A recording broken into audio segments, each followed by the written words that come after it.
is shoot to kill. This feeling of power at once came as a big confusion to me.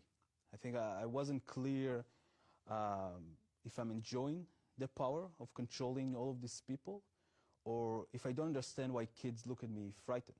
Why are they running away when I'm walking into the street? Before my service, I work as an educator. I love kids. So I think I was very confused on why a kid will find me scary. You know, I realize now in perspective, it got to do something with the fact that I have my boots on, my uniform, my helmet, my 6 packs of ammunition, my 2 hand grenades, my M16 in my hand. But I didn't realize that at the time. And I really couldn't understand that. And I think in a very rapid pace, I realized that my job is actually to maintain an apartheid system. Very early on, I understood that the rights that the Jewish settlers have are not the rights that the Palestinians have. And I can do whatever I want with him. I can take his home as a temporary base for a few hours, to a few days, to a few weeks. I can decide that I'm arresting the people of the house and tying them up to the fence of my base.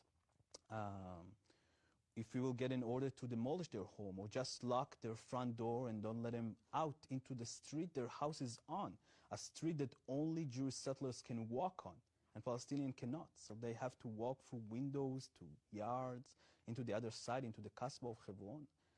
I think realizing all of that in a very, very early stage in my service helped me understood that someone was lying to me along the way. I didn't feel like I'm protecting anyone. I didn't feel like I'm helping anyone feeling more safe. I felt like I'm terrorizing people.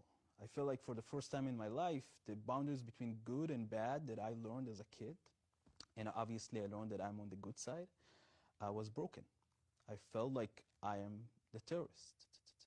I grew up in Jerusalem in a house full of officers. I was supposed to be the next officer in line. I'm coming from a very good family in Jerusalem. My grandpa was a war hero from 48, and before 48, he also fought against the British colonial in Israel in the Irgun. My grandma from my other side is an Auschwitz survivor.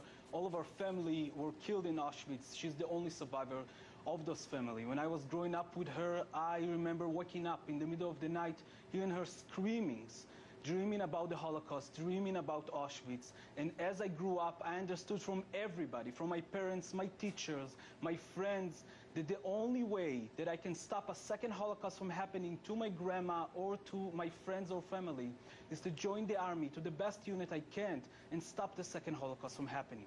But when I'm joining the army and going through boot camp, I'm getting ready for a war. But ending boot camp, I don't find myself in one. I find myself in the occupied territories, policing people in Hebron, El Halil, a city in the middle of Palestine counting 180,000 Palestinians, and in the middle of it, a settlement of 800 Jewish settlers. And I'm there supposedly to protect them. But actually, I'm there to put terror on people in Palestine. I'm there to police every minute of their life. I'm there to take their life and control it, to go into their houses in the middle of the night, to arrest them, children, adults, women, young men, take their life sometimes, responding to protest, to any resistance to us, with a very, very hard violence, with rubber bullets, which of course not rubber, but real bullets, just covered with a little bit of rubbers, or tear gas canister, or sometimes live ammunition.